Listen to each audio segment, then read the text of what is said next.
अस्सलाम वालेकुम वीडियो ਦੇ ਭਰਾਓ ਕੀ ਹਾਲ ਹੈ ਠੀਕ ਹੋ ਸੇ ਠੀਕ ਹੈ ਉਮੀਦ ਹੈ ਸਭ ਲੋग ਠੀਕ ਹੋਵੋਗੇ ਖੈਰੀਅਤ ਨਾਲ ਹੋਵੋਗੇ ਤੇ ਫਿਟ ਫਾਟ ਹੋਵੋਗੇ। ਮੈਂ ਇੱਕ ਦਫਾ ਫਿਰ ਆ ਗਿਆ ਤੁਹਾਡੇ ਆਪਣੇ ਚੈਨਲ ਸ਼ਾਨੀ 99 ਤੋਂ।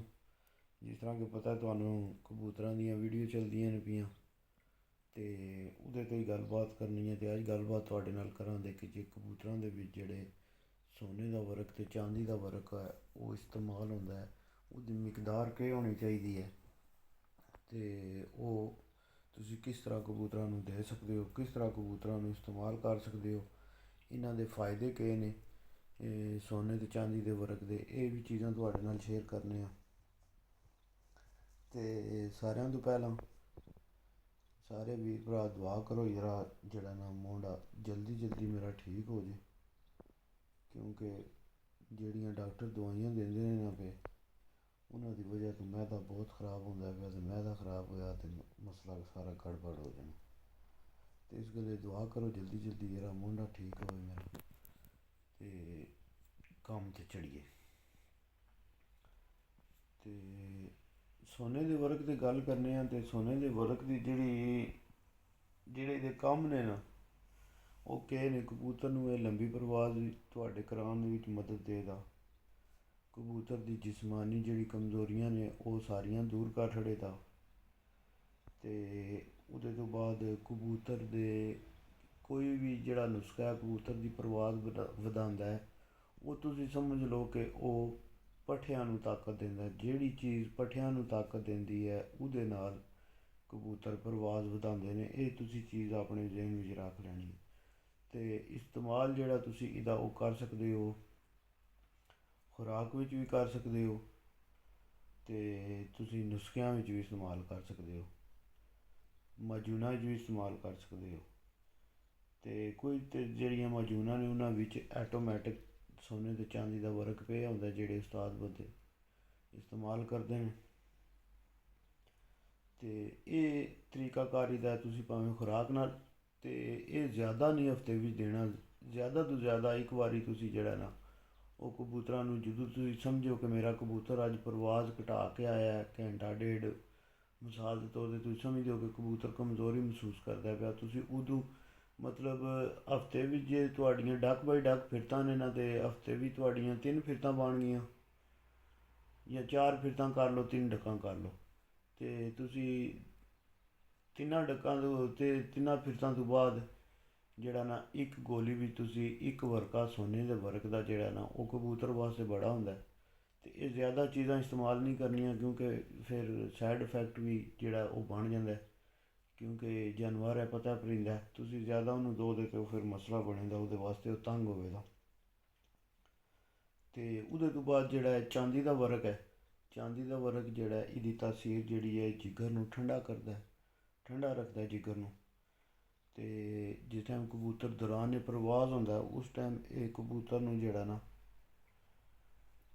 ਇਹ ਪ੍ਰਵਾਜ਼ ਵਿੱਚ ਪਿਆਸ ਦੀ ਜਿਹੜੀ ਸ਼ਿੱਦਤ ਹੁੰਦੀ ਨਾ, ਕਬੂਤਰ ਨੂੰ ਪਿਆਸ ਲੱਗਦੀ, ਉਹਨੂੰ ਕਬੂਤਰ ਨੂੰ ਉਹ ਪਿਆਸ ਦੀ ਸ਼ਿੱਦਤ ਮਹਿਸੂਸ ਨਹੀਂ ਹੋਣ ਦਿੰਦਾ। ਤੇ ਦੂਸਰੇ ਨੰਬਰ 'ਤੇ ਤੁਹਾਡਾ ਜਿਹੜਾ ਕਬੂਤਰ ਦਾ ਹੋਵੇਗਾ ਨਾ ਆਜ਼ਮਾ, ਉਹ ਬੜਾ ਦਰੁਸਤ ਰੱਖੇਗਾ। ਆਜ਼ਮਾ ਤਾਕਤ ਵਿੱਚ ਰਹੇਗਾ ਤੇ ਕਬੂਤਰ ਨੂੰ ਐਟੋਮੈਟਿਕ ਭੁੱਖ ਵੀ ਲੱਗੇਗੀ, ਭਾਵੇਂ ਬੰਦਾ ਹੈ ਇਨਸਾਨ ਕੋਈ ਵੀ ਚੀਜ਼ ਹੈ ਕੋਈ ਵੀ ਸ਼ੌਕ ਹੈ ਉਹਦੇ ਵਿੱਚ ਜਿਹੜੇ ਜਾਨਵਰ ਜਾਂ ਪਰਿੰਦੇ ਦਾ ਆਜ਼ਮਾ ਠੀਕ ਹੋਣਾ ਨਾ ਉਹ ਹੀ ਹਮੇਸ਼ਾ ਅੱਛੀ ਕਾਰਕਰਦਗੀ ਕਰੇਗਾ, ਉਹ ਹੀ ਅੱਛਾ ਬਰੀਡਰ ਹੋਵੇਗਾ, ਉਹ ਹੀ ਅੱਛਾ ਪ੍ਰਵਾਜ਼ੀ ਹੋਏਗਾ, ਉਹ ਹੀ ਅੱਛਾ ਚੈਂਪੀਅਨ ਹੋਏਗਾ ਜਿਹਦਾ ਮੈਦਾ ਠੀਕ ਹੋਣਾ। ਤੇ ਇਹ ਵੀ ਤੁਸੀਂ ਪ੍ਰਵਾਜ਼ ਤੋਂ ਪਹਿਲਾਂ ਵੀ ਜਾਣ ਤੋਂ ਪਹਿਲਾਂ ਵੀ ਦੇ ਸਕਦੇ ਹੋ ਗੋਲੀ ਖੁਰਾਕ ਦੀ, ਵਾਪਸੀ 'ਤੇ ਵੀ ਤੁਸੀਂ ਦੇ ਸਕਦੇ ਹੋ। ਹਰ ਬੰਦੇ ਦਾ ਆਪਣਾ ਆਪਣਾ ਤਰੀਕਾ ਹੁੰਦਾ ਕਿ ਕੋਈ ਬੰਦੇ ਜਿਹੜੇ ਨੇ ਉਹ ਸੁਬਾਹ ਦਿੰਦੇ ਨੇ, ਕੋਈ ਬੰਦੇ ਨੇ ਉਹ ਸ਼ਾਮੀ ਦਿੰਦੇ ਨੇ। ਤੇ ਚਾਂਦੀ ਦਾ ਵਰਕ ਜਿਹੜਾ ਇਹ ਤੁਸੀਂ ਵੀਰਾਂ ਭਰਾਵਾਂ ਨੇ ਇਹ ਕਰ ਲੈਣਾ ਕਿ ਚਾਂਦੀ ਦੇ ਵਰਕ ਨੂੰ ਜਿਹੜਾ ਨਾ ਤੁਸੀਂ ਇੱਕ ਗੋਲੀ ਜਿਹੜੀ ਖੁਰਾਕ ਦੀ ਲਈ ਦੀ ਹੈ ਨਾ ਉਹਦੇ ਵਿੱਚ 1 ਤੋਂ 1.5 ਵਰਕ ਪਾ ਲਓ। ਤੇ ਦੋ ਕਈ ਬੰਦੇ ਤੇ ਦੋ ਵੀ ਪਾ ਲੈਂਦੇ ਨੇ, ਮਗਰ ਉਹ ਮੇਰੇ ਹਿਸਾਬ ਨਾਲ ਜਦੋਂ ਜ਼ਿਆਦਾ ਗਰਮੀ ਦੀ ਸ਼ਿੱਦਤ ਹੁੰਦੀ ਹੈ ਨਾ ਉਦੋਂ ਇਹ ਪਾਉਂਦੇ ਨੇ ਮੇਰਾ ਖਿਆਲ ਹੈ ਖੁਰਾਕ ਦੇ ਵਿੱਚ ਚਾਂਦੀ ਦੇ ਵਰਕ। ਜਦੋਂ 42 43 ਟੈਂਪਰੇਚਰ ਹੋ ਜਾਂਦਾ ਨਾ ਫਿਰ ਉਸ ਟਾਈਮ ਇਹ ਚੀਜ਼ਾਂ ਖੁਰਾਕਾਂ ਵਿੱਚ ਪੈਂਦੀਆਂ ਨੇ, ਤਾਂ ਜਾ ਕੇ ਤੇ ਜਿਹੜਾ ਉਹਨਾਂ ਦੇ ਕਬੂਤਰ ਉਸਤਾਦਾਂ ਦੇ ਨੇ ਨਾ ਉਹ ਅੱਗੇ ਜਾ ਕੇ ਤੇ ਖਲੋਂਦੇ ਨੇ ਗਰਮੀ ਦੇ ਥੱਲੇ ਸੂਰਜ ਦੇ ਵਿੱਚ ਜਾ ਕੇ ਵੜਦੇ ਨੇ। ਤੇ ਉਹ ਹੀ ਕਬੂਤਰ ਜਾ ਕੇ ਸੂਰਜ ਦੇ ਵਿੱਚ ਵੜਦੇ ਨੇ ਜਿਨ੍ਹਾਂ ਉਸਤਾਦਾਂ ਨੇ ਆਪਣਿਆਂ ਨੂੰ ਕਬੂਤਰਾਂ ਨੂੰ ਚਾਂਦੀ ਦੇ ਵਰਕ ਤੇ ਸੋਨੇ ਦੇ ਵਰਕ ਖਵਾਏ ਹੁੰਦੇ ਨੇ। ਫਿਰ ਉਹਨਾਂ ਕਬੂਤਰਾਂ ਨੂੰ ਜਿਹੜੀ ਗਰਮੀ ਦੀ ਸ਼ਿੱਦਤ ਹੁੰਦੀ ਹੈ ਨਾ, ਕਿਉਂ ਕਬੂਤਰ ਦੇ ਅੰਦਰ ਏਸੀ ਲੱਗ ਜਾਂਦਾ।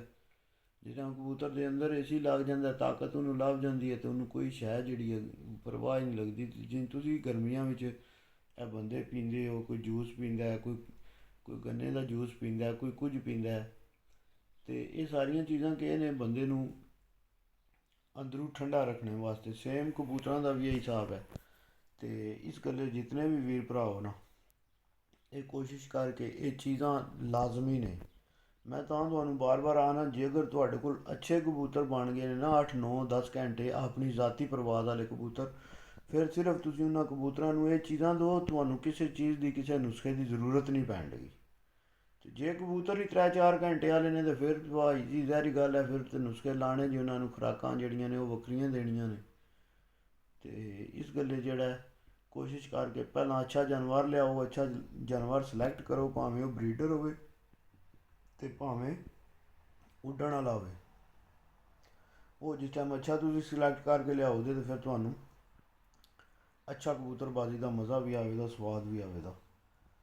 ਅਤੇ ਬਾਕੀ ਜਿਹੜਾ ਤੁਸੀਂ ਆਪੂ ਦੇਖ ਸਕਦੇ ਹੋ, ਕਾਪੀਆਂ ਜਿਹੜੀਆਂ ਨੇ ਨਾ ਉਹ ਲਾਜ਼ਮੀ ਬਣਾਓ। ਕਬੂਤਰਾਂ ਦੀ ਸਿਲੈਕਸ਼ਨ ਕਰਨੀ ਹੈ ਨਾ, ਜਿਹਨੇ ਜਿਸ ਬੰਦੇ ਨੇ ਕਬੂਤਰਾਂ ਦੀ ਸਿਲੈਕਸ਼ਨ ਕਰਨੀ ਹੈ ਉਹ ਲਾਜ਼ਮੀ ਆਪਣੀ ਕਾਪੀ ਬਣਾਏ, ਕਿਉਂਕਿ 50 60 ਕਬੂਤਰਾਂ ਨੂੰ ਜਿਸ ਟਾਈਮ ਫਿਰਤ ਮਾਰੀ ਦੀ ਹੈ ਨਾ, ਅਤੇ ਉਸ ਟਾਈਮ ਉਹਨਾਂ ਸਾਰਿਆਂ ਦੇ ਨਾਂ ਜਿਹੜੇ ਨੇ ਉਹ ਕਬੂਤਰਾਂ ਦੇ ਲਿਖੇ ਹੁੰਦੇ ਨੇ। ਫਿਰ ਬੰਦਿਆਂ ਨੂੰ ਪਤਾ ਹੁੰਦਾ ਮੇਰਾ ਕਿਹੜਾ ਕਬੂਤਰ ਕਿਸ ਟਾਈਮ ਬੈਠਾ, ਅਤੇ ਉਹ ਫਿਰ ਸਿਲੈਕਸ਼ਨ ਵਿੱਚ ਬੰਦੇ ਨੂੰ ਮਸਲਾ ਨਹੀਂ ਬਣਦਾ। 15 20 ਫਿਰਤਾਂ ਵਿੱਚ ਫਿਰ ਬੰਦਾ ਪਤਾ ਲੱਗ ਜਾਂਦਾ ਕਿ ਯਾਰ ਕਿਹੜਾ ਕਿਹੜਾ ਕਬੂਤਰ ਸਹੀ ਆ, ਆਪਣੇ ਟਾਈਮ 'ਤੇ ਪਰਫੈਕਟ ਆਉਂਦਾ ਪਿਆ ਜਾਂ ਟਾਈਮ ਤੋਂ ਅੱਗੇ ਵੱਧਦਾ ਪਿਆ, ਉਹ ਫਿਰ ਬੰਦੇ ਨੂੰ ਪਤਾ ਲੱਗ ਜਾਂਦਾ। ਅਤੇ ਜਿਹੜੇ ਨਹੀਂ ਉੱਡਦੇ ਹੁੰਦੇ ਪਏ ਉਹਨਾਂ ਦਾ ਵੀ ਬੰਦੇ ਨੂੰ ਪਤਾ ਲੱਗ ਜਾਂਦਾ ਕਿ ਯਾਰ ਇਹਨਾਂ ਨੂੰ ਸਾਈਡ ਕਰੋ, ਇਹਨਾਂ ਨੂੰ ਖੁਰਾਕ ਪਾਉਣ ਦੀ ਜ਼ਰੂਰਤ ਕੋਈ ਨਹੀਂ, ਕਿਉਂਕਿ ਇਹ ਉੱਡਦੇ ਨਹੀਂ ਪਏ। ਅਤੇ ਜੇਕਰ ਤੁਹਾਨੂੰ ਅੱਜ ਦੀ ਵੀਡੀਓ ਅੱਛੀ ਲੱਗੀ ਤੇ ਵੀਡੀਓ ਨੂੰ ਲਾਈਕ ਸ਼ੇਅਰ ਸਬਸਕ੍ਰਾਈਬ ਲਾਜ਼ਮੀ ਕਰਨਾ, ਅਤੇ ਕਮੈਂਟ ਕਰ ਛੜਿਆ ਕਰੋ। ਇਹਦੇ ਨਾਲ ਹੌਸਲਾ ਅਫਜ਼ਾਈ ਹੁੰਦੀ ਹੈ। ਅਤੇ ਫੀ ਮਾਨ ਅੱਲਾਹ, ਪਾਕਿਸਤਾਨ ਜਿੰਦਾਬਾਦ, ਯਾਰ ਸਲਾਮਤ ਹੈ ਸੋਬਤ ਬਾਕੀ।